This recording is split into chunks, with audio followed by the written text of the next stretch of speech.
Students, we will be discussing this question and its solution.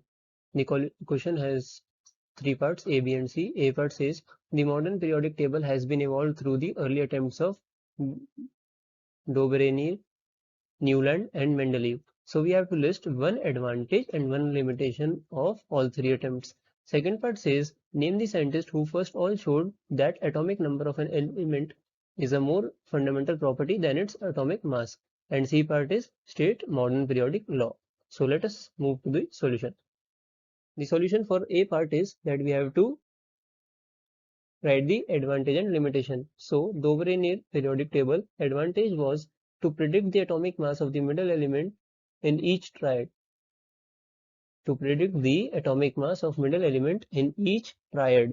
So this can be said as an advantage, and limitation can be said that Dobreny could identify only 3 triads. This is written in NCERT also. I hope you all understand.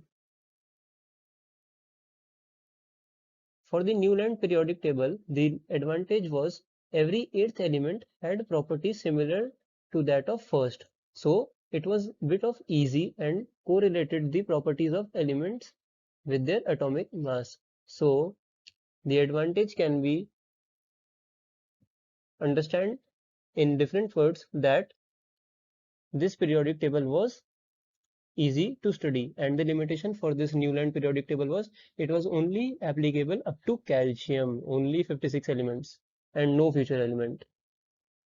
Moving on to Mendeleev's periodic table, the advantage was the elements with similar properties could be grouped. He predicted the existence of new elements that had not been discovered at that time.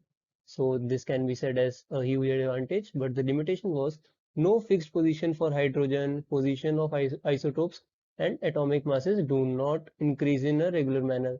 Write any one of these three and you would get full marks. Now, the B part was name the scientist who first all showed that atomic mass was not a fundamental property, but atomic number was. So the answer is Henry Moseley.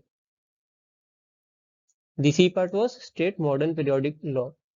Modern periodic law states that properties of elements are a periodic function of their atomic number. This is only the law. If you write this much, you would get full marks.